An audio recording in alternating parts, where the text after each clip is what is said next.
welcome to RF transceiver design course. In module 5 we discuss about all the basic component inductor, capacitor, resistors and how we can draw on chip all the components. Now we are going to move towards the amplifier design, which is very important as far as this course is concerned. So we will see that how different ways we can design amplifier, and the mostly if you see the transceiver, any receiver input, the first component is low noise amplifier that we already have seen, and why low noise amplifier is the first block that also we have discussed while we discuss the receiver architecture. And in the transmitter, the amplifier which is widely used is a power amplifier. So this two amplifier is important, and in order to have the base of the low noise amplifier and power amplifier, this lecture will discuss about the all the equation or stability that is important for both. So amplifier design, if given the S parameter of transistors, how are we going to design the amplifier? So here you might wonder that how we can get the S parameter of transistor. So in order to get the S parameter of transistor, mostly network analyzer is used, and you need to bias the your transistor in saturation or in active region, so that it can give the amplification and you will find the S parameters. Even it is not only one transistor, there is a possibility, as we have discussed while discussing the active components, there is a possibility that it is a more than one transistor or transistor network. So that will consist a two port network. We will discuss about that, how you can consider the two port network and get the S parameter. What are the important parameters or consideration when you are designing an amplifier? The one of the most important part is the stability. So the first parameter that is important for understanding is the stability. Then transducer gain or power gain. So there are various gain equation that you should aware about based on the S parameters. DC biasing is also important because your transistor should be in active or saturation region. There is a power added efficiency for power amplifier. When we discuss more in detail about power amplifier, we will go for the PAE, bandwidth of the amplifier, because we always strive for higher bandwidth, and we have already discussed that if we want to achieve the high bit rate or data rate, we are going for a higher bandwidth. So bandwidth is also important. Then impedance matching, because when you are connecting low noise amplifier with the antenna, your input impedance should be matched, so that maximum power will transfer. Similarly, when you are designing a power amplifier, your output impedance should be matched to the antenna, so that it will transfer the maximum power. Noise, no doubt it is important for low noise amplifier. Output power for power amplifier, and linearity is important for both low noise amplifier and power amplifier. We will try to go for each according to the amplifier that we are targeting. If we are going for power amplifier, we will go for we will identify the power added efficiency, linearity, matching and all other important parameters. When we discuss about the low noise amplifier, how we can get the lower noise, impedance matching, higher bandwidth. So this, when we discuss the amplifier, all these parameter will come across. So in this lecture we will discuss about the stability. So before going for the stability, it is important to understand the signal flow graph, because there are many equations that we are going to use. We will use a signal flow graph to come up the final equation. So here, if we any flow graph techniques will provide us an analysis technique applicable to S parameters, the means to visualize the power flow in a circuit. Each variable is designated as a node. So, here A1, B1, A A1, B1, A2, B2, A2, B2 will be designated as a load as a node. So, if you see here, this is a two port network and there is a incident wave A1 and reflected is a B1.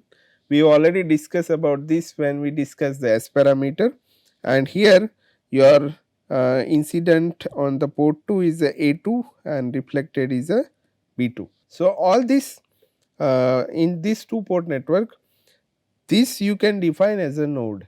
So, each variable A B is designated as a node. So, there is a 4 node in this two port network. So, this is called a incident node.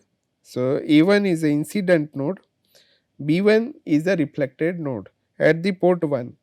Similarly, at the output B2 is a reflected node and A2 is a incident node. So, there are two incident node A1 and A2 and two reflection node B1 and B2. And always in the two port network, when we are considering two port or three port or four port, n number of ports can be made. So, when we are making a two port, for that always the signal will travel from A to B. So, if you see that from signal from A1 is travelling to B2 and that is given by, so B2 is equal to S21 A1. So, S21 is given by B2 by A1. Similarly, you will have a S11, so which is equal to B1 by A1. So, you will get B1 which is S11 into A1. So, your A1 is multiplied with the S11. So, what is this called? This is a magnitude of the branch. So, this is called a branch, this is a branch and this is a node. So, now here you can also get S22. So, your B2 which is equal to S22 A2 and your B1 is equal to. So, if you work around, your B1 will come as a S11 A1 plus S12 A2 and your B2 will be S21 A1 plus S22 A2. So, that is reflected in the signal flow graph. So, always remember that signal is travelling from A to B. Now, we will see that if we have a complex network, let us say if it is a 2 port or 1 port or not more than that, we can easily do by just using the step by step signal flow analysis. But if we have a complex signal flow graph, then how can we solve? So, in order to solve that, Mason has given one formula, and if we use a Mason semantic, then it is easy to find out the transfer function of a signal flow graph. So, as designated, there are a path. So, there are a different terminology for that. In order to understand, there are different paths. A continuous succession of branches transferred in their indicated direction, no node being encountered more than once. So, that is called a path. Now, there are two paths, one is a forward path, then there is a reverse path is also possible. So, path connecting input and output is called a forward path, and path which is connecting output to input is called a reverse path. There are input node, as I told, there is a input node in the previous slide and there are a output node. So, an input node is called a node having only outgoing branches. So, let us say always A has a outgoing branches. So, that is a input node. Then output node, the node which is all the incoming or ingoing branches. So, that is called a output node. So, in that case B is output node because all the branches is coming to the B. Then path gain, in the previous example S21 or S12 that are the path gain. So, product of the branch which we multiply is a path gain. Then loop. So, when it is two paths, so path which originates and terminate at the same node is called a loop, no node being encountered more than once. And loop gain, product of the branch multiplier around the loop is called a loop gain. So, we will use all this when we try to find out the transfer function. So, what Mason's rule says, first if you want to find out the transfer function, you need to find the input and output node. What is your input node and what is your output node? And then you can find out the gain T, which is a transfer function T from the input to the output. You can write it down as a sigma k pk delta k. So, here pk is nothing but a path gain of a kth forward path. So, if there are two paths, it is a P1 and P2. If there are three paths, P1, P2, P3. So, as how many path is required to reach from one node to another node? There is a possibility there is a one path, two path or more than that. Then delta or delta k. So, delta is given by a sum of all so delta which is equal to 1 minus sum of all individual loop gains. So, there are various loops on the signal flow graph. So, 1 minus sum of all individual loop gains means individual, it is not connecting to each other, then plus sum of the loop gains product of all combination of two non touching loops. So, if there are non touching two loops, then the sum of the loop gain products. So, we need to multiply the loop gain and then it is added, minus sum of the loop gain products or all possible combination of three non touching loops. So, this is important, this is for two non touching loops. If there are three non touching loops, then we will do minus the 3 multiplication of the sum for 3 non touching loop and then plus 4 non touching loops. So, it will go on increasing, it depends upon how many loops you have. So, based on that this delta can be written out. So, that is and the denominator, and delta k is the value of delta using loops non touching to the kth path. So, it is let us say if we have a one path from input node to output node and the loop which is not touching to that path, you should consider in a delta k. So, in order to understand more in better, we will try to solve one small problem. So, here what is the application to find the input reflection coefficient of a loaded 2-port network. So, this is a 2-port network and it is loaded by ZL. So, when it is a reflection coefficient which is a ZL, at that time the signal for the reflection coefficient output or input, the signal will travel from B to A, so that it will form the loop. There is a reflection from B. So, here it is A1, this is a B1, it is B2 and this is a A2. Same thing here A1, B1, B2 and A2. So, how many paths are there here? So, if we want to find the input reflection coefficient, that is a gamma in. What is the gamma in? That is nothing but B1 by A1. So, if we, what is the input node now? So, your input node is a A1 and your output node is a B1. So, this is your A1. So, we have identified this is the input node as per the Mason semantic rule, and this is the output node. Now, signal is traveling from input to the output. So, how many paths are there? How many paths? There are 2 paths. So, you always ask yourself this question that how many paths are there. So, if we check once, there is a one path which is this, there is another path which is, so there are two paths. How many loops are there? There is only one loop, that is a S22 gamma L.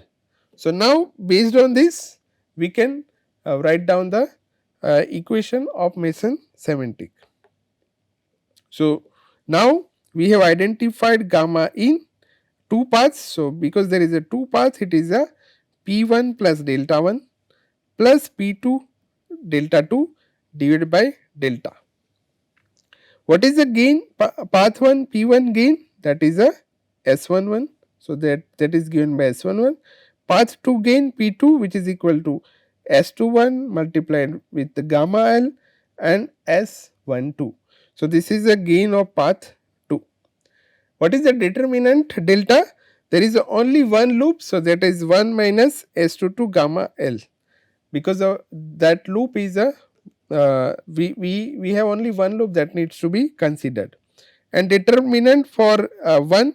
So path 1, so if you consider this path, then there is only one non touching loop, that is a this. So that we should consider 1 minus S22 gamma L, and for determinant 2 delta 2, there is not any loop which is non touching, so it is equal to 1. Now when we keep all this parameter delta means P1, P2, delta, delta 1 and delta 2 in this equation, we will get a reflection coefficient gamma in. So gamma in is given by S11, so P1 is a S11 into delta 1, so delta 1 and delta both are same, so it is a S11 plus S21, that is a S21 gamma L S12, that is a path gain P2, and then this is a determinant delta 2 is multiplied with 1 and delta is 1 minus S22 gamma L. So this is the way you can use a Mason semantic rule in order to find the reflection coefficient gamma in. You can do the same thing for gamma out. This is one homework for you. Now we will move to the stability. So we are going to use this equation in the stability. So why stability is important? That always that question will come in our mind. We don't want our amplifier to oscillate. So what it's called? Stability of amplifier or its resistance to the oscillation. We don't want our amplifier to oscillate, and how we can reduce that? That will provide the stability. Now stability, so when you have a two port network like this and you have a S parameter which is provided to you, or you have find out by using any simulator that and you need to find out the what is the input impedance matching network in between these two, and there is a output matching network between these two. So in order to get the amplification, so what stability is analyzed by S parameters, what kind of matching networks that we do, and the types of termination. Let us say here there is a ZS at the source side and ZL at the load side. So how we can reduce the oscillation?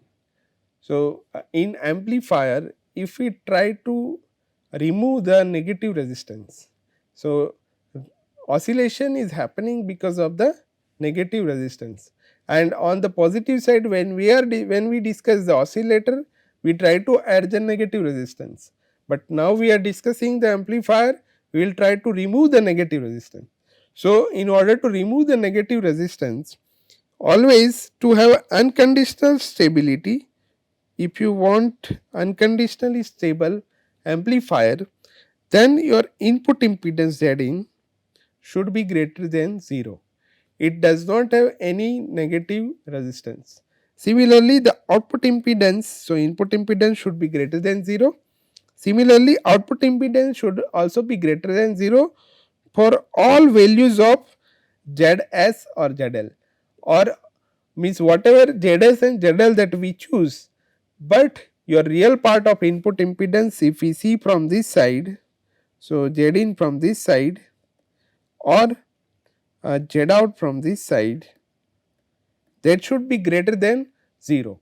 So, that is a condition for the stability for all value of Zs and Zl. We can also mention, because Zs and Zl also are a passive network and real, so the real part of Zin plus Zs should also be greater than 0, or real part of Z out plus Zl greater than 0. So, what ultimately it means that your gamma s should also be less than 0, or gamma l is also less than 0. And in order to find the stability condition for stability, you have your gamma in should be also less than 1 and gamma out. So, gamma in, so if you see the gamma in from this side, it is a function of the entire output. So, your gamma L as well, and when we see the gamma out, it is a function of gamma S as the input side. So, gamma out should be less than 1. So, how we will find the stability? So, in order to find the stability, we will try to plot a stability curve. How the stability curve will come into the picture? Let us discuss about that. So, there are two stability circle, one is the input stability circle and output stability circle. We already understood that in order to have a stable amplifier, your gamma in or gamma out should be less than 1. But we want to make the boundary. So, we are considering the boundary. So, what we will do, gamma out we will make it is equal to 1, and then we will provide the boundary of the instability and stability, the region, the difference between the stable region and the unstable region, that we will get when we make a gamma out is equal to 1. So, gamma out, when you, so this is regarding the input stability circle. So, gamma out is a function of gamma s, because as if you see this figure, so your gamma out, if you see the gamma from this side, then it is a function of the input side Zs. It is a function of the gamma s. So,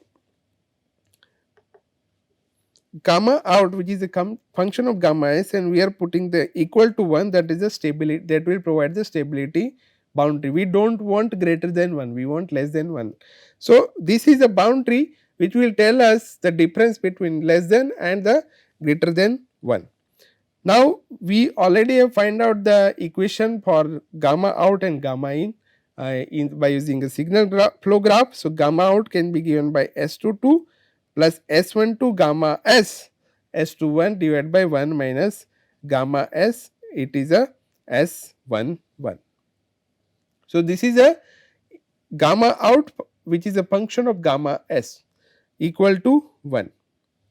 Now, if we try to rewrite this equation in the form of circle, you will get a circle which is given by gamma S minus S11 conjugate minus delta conjugate S22 divided by S11 square minus delta square. Similarly, you will get a Rs, which is a radius of the circle, S12 S21 divided by S11 square minus delta square. Here delta is given by this equation, S11 S22 S minus S12 S21. So, this gamma S, so in order to find the gamma S, you have a center of the circle, this is the center of the circle, and this is the radius of the circle. So, you can find out the input stability circuit. So, let us see that if there is a Smith chart,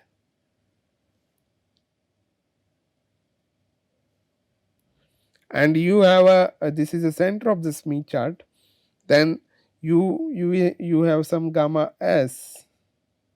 So, you have some value of Rs, that is a radius of this is a center of the circle. So, we find out the center. So, the distance is the center of the circle Cs, and then based on the value of RS, you are going to plot the,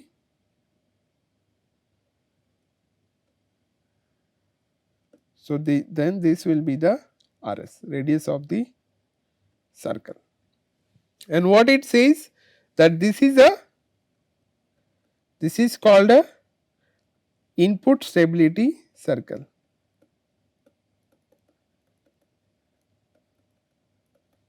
It is also denoted as a gamma out gamma s is equal to 1. So, sometimes it is also written as a gamma out is equal to 1. So, do not confuse yourself. Gamma out is equal to 1 is the input stability circle, it is not output stability circle, because gamma out is a function of gamma s, and it will provide the value of the input reflection coefficient, which will provide as the difference between a stability and instability. So, this equation as written here, it defines a circle separating a potentially unstable and a stable region.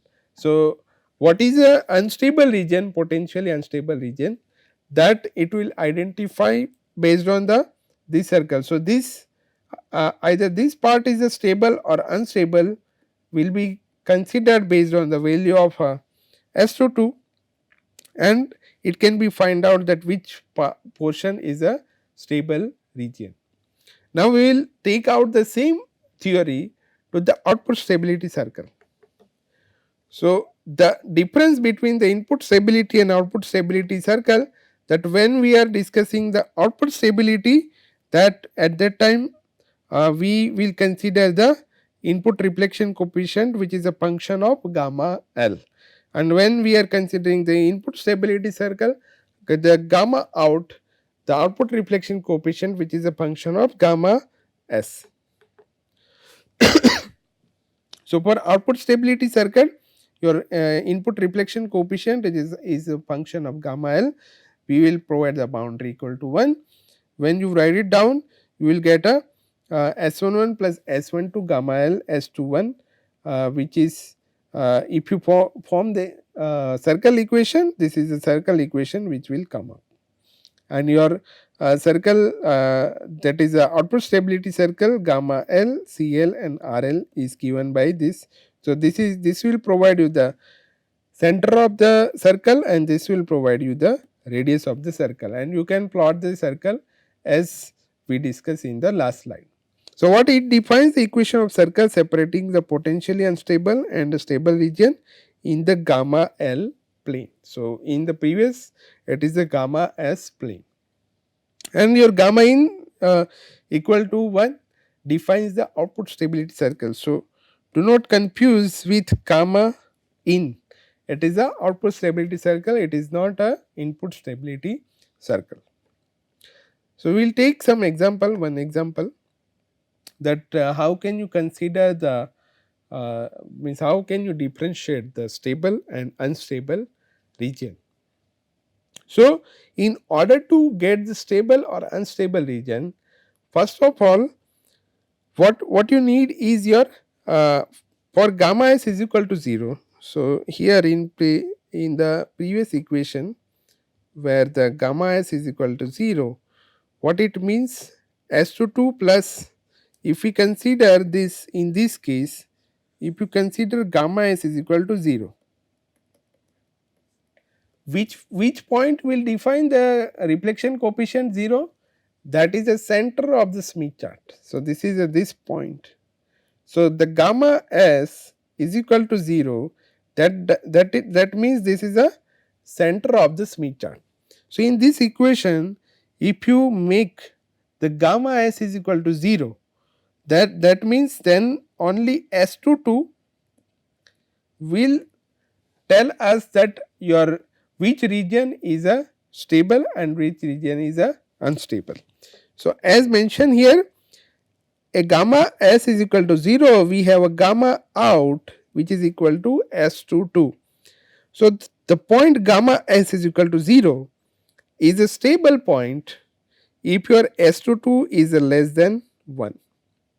So, S22 is a less than 1, your gamma s is equal to 0 is a stable point, and that will provide the stability.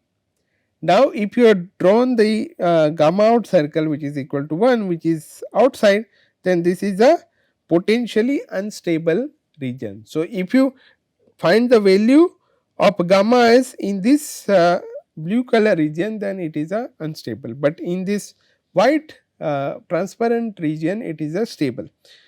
On other side, if your S22 is greater than 1, that means this is a gamma s is equal to 0, which is this point, center point is a potentially unstable if S22 is greater than 1.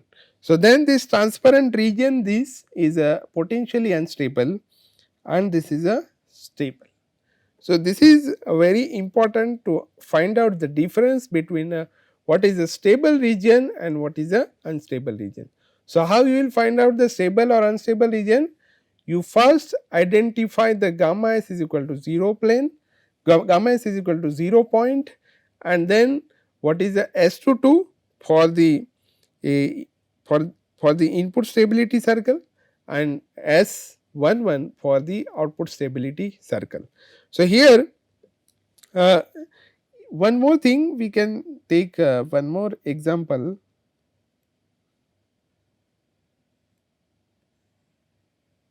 So, if we draw the Smith chart, and if you have drawn the I am just showing the some portion of the stability circle. Now, if this point, in this case we will take it both the example, if your S22 is less than 1. So, now in that case this portion, because S22 is less than 1, it is inside this and your stability circle is like this, then this point is a stable point. So, this region is a stable, or other way, if your S22 is a greater than 1, then this portion is a stable. So, always make sure that at where your gamma s or gamma l is equal to 0 point is lying, and based on that you can identify the stable region, what is a stable region and what is a unstable region. Now, how we can make a stable and unstable? We will try to find out one small example we will try to draw. So, here there is a resistive loading can be used to make a transistor unconditionally stable. So, we all know that if there is a this is a real part of Zn which is greater than 0. If this real part is negative in some sense, then if we try to add some more resistor, then this negative resistance we can convert into the positive resistance by adding the resistance at the input side or resistance at the Z out greater than 0, resistance at the output side. So, this is the simplest way to make a your 2-port network unconditionally stable by adding resistance at the input side or resistance at the output side. So, here in your real part of Zs plus Zin greater than 0 or real part of Zl plus Z out greater than is equal to 0. So, what will happen when you try to add a series or parallel resistance, then this will go out, means this potentially unstable region will go out, and then entire whatever you will choose, the gamma s or gamma l will be stable. So, only one resistance is sufficient at the input side. So, this is at the input side, or you can make a at the output side, and this can also be one of the way for finding out the stability in the your to introduce a stability in your amplifier. But there are some disadvantage of using a resistor, stability of the resistor. So, we will take one small example. Now in this example, this transistor S parameter was given, and then the reflection coefficient based on the gamma out and gamma in, the input stability circle and output stability circle has been drawn. So this is output stability circle which is drawn like with a purple color. It is a touching to the some of the point on the Smith chart. This is a ZY Smith chart, and there is a input stability circle that is also touching on the Smith chart. Now based on the ZY Smith chart, you can find out the real part. So if it is a Z, this red color will denote the real part. So this correspond to some value here, and if you multiply with the 0.18 plus 50, that means the resistance, you add 9 ohm resistance in series, and at the input side, because you are considering the input stability circle, the same stability circle which is asymptotically also touching to other conductance circle, and that is providing you the admittance, that is 0.7 by 50, that is a 14 millisiemens. If you convert into the resistor, it is a 71.5 ohm in parallel. So this is for input side. You can either connect the series resistance or parallel resistance according to your need, and you can make this circle out. So that will be the input style, input side it is a stable. And for output stability circle, uh, same thing, when you are considering the real part, you need to consider the red line 0.58 into 50, that is a 29 ohm.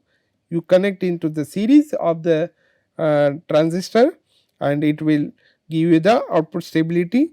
Or asymptotically, it is also touching the, this is also touching the Y Smith chart, means conductance of the Y Smith chart, and that will provide the 500 ohm. So this is how you can find out the stability. You can introduce a stability. This is a unconditional stability into your transistor network, but you need to use a resistor. So we will discuss more about this in the next class. Thank you.